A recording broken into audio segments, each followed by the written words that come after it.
Hi, I'm Debra, and as I've told the class today, I used to sell real estate to support my writing habit, but you've probably heard there's a recession on, and that forced me to take a little part-time work at my friend's marijuana farm last year, which turned into a big fiasco, and this is part 2 of that fiasco. While Daisy dropped $300 on a burnt velvet skirt and a chenille bomber jacket, I calculated my earnings to date. John had warned me that it took about 8 hours to trim 1 pound of pot, but I'd completely dismissed that information. Maybe for some rookie, I thought. But I'd trimmed a freaking forest since Monday. What I hadn't counted on was the mind-numbing boredom, the body aches, the finger cramps, the nausea, the watery eyes, and the headaches from staring cross-eyed at tiny little spinning Christmas trees. I had renewed sympathy for the Chinese embroiderers.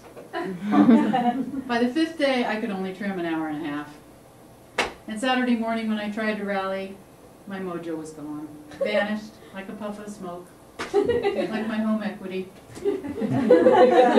But that's okay, I rationalized, because trimming buds is not how you really make money. How you really make money is by taking samples to a wholesaler and selling pounds.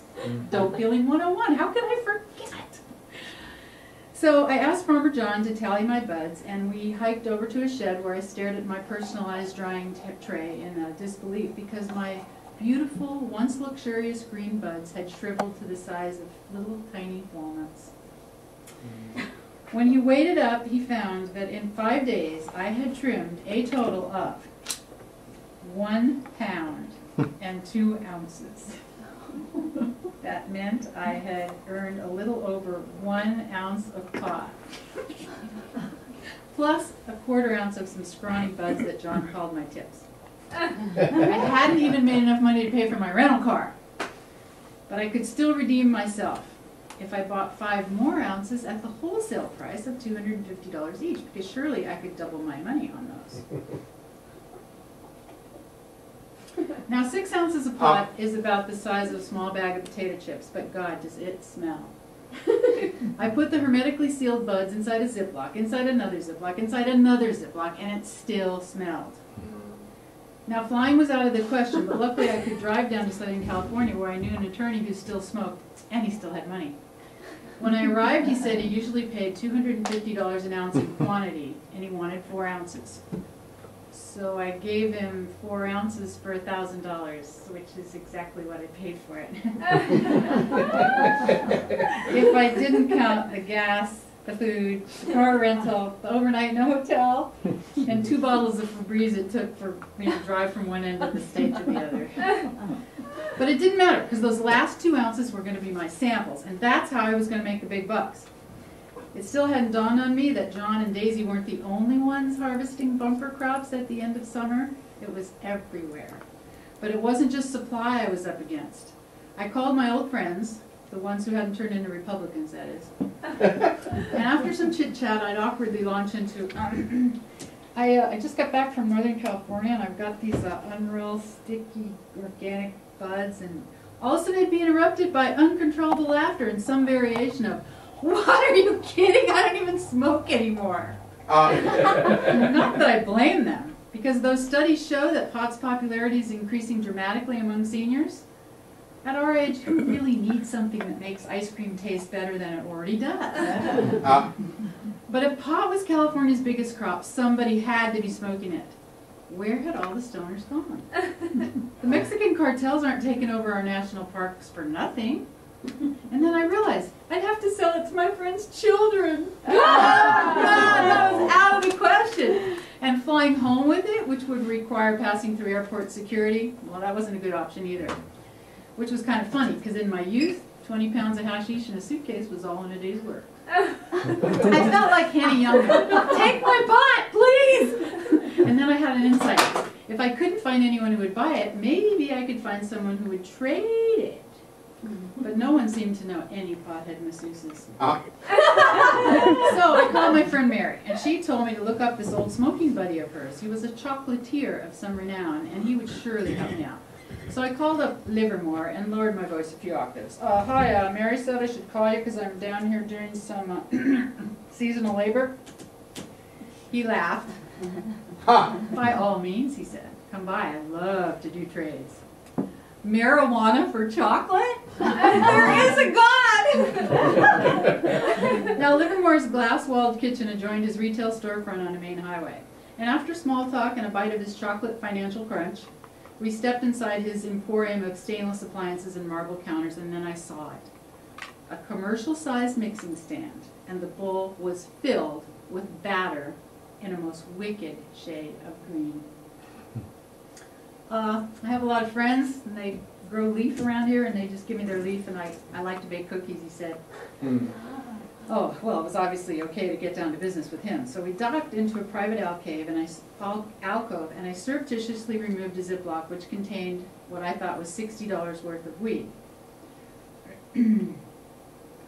I thought I'd start with my tips and see how things progress, because even for someone like me with a sweet tooth the size of Canada, trading 2 ounces of bud for $900 worth of chocolate did seem a bit excessive. He looked at it.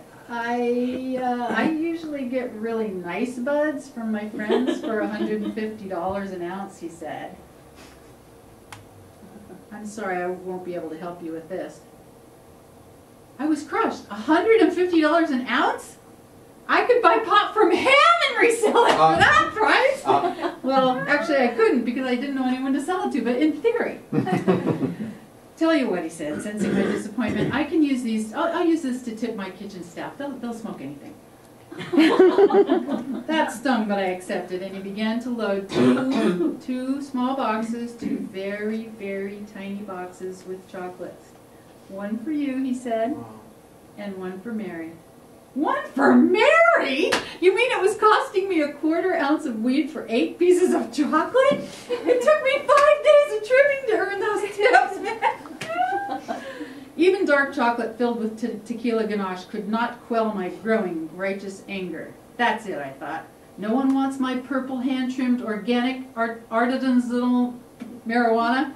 Well, then I will just, I'll just smoke it my damn self.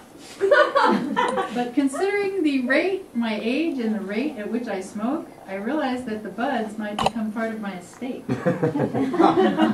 Or I'd have to start entertaining in a big way.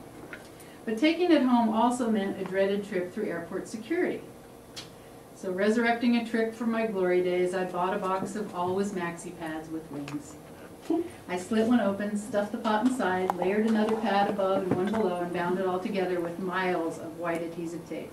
Then I stuffed the chunky contraption in my undies and practiced walking naturally. It was like the Hindenburg between my legs.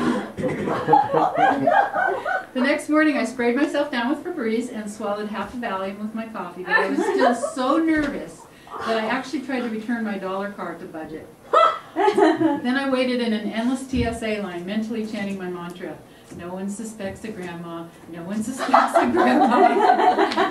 Alternating with, please no dogs, please no dogs. Because you know how they always go for the crotch.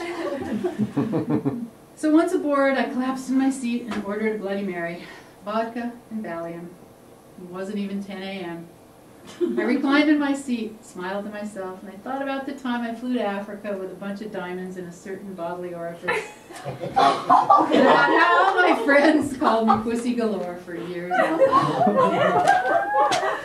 You know, despite the ARP card in my wallet, I felt young again. Daring, swashbuckling, devil-may-care, a pirate smuggler girl again. So this particular crime hadn't paid. Hell, it could be legal by the time you hear this. But the whole escapade reminded me that I still had pluck. And if Leonard Cohen could start over again, so could I.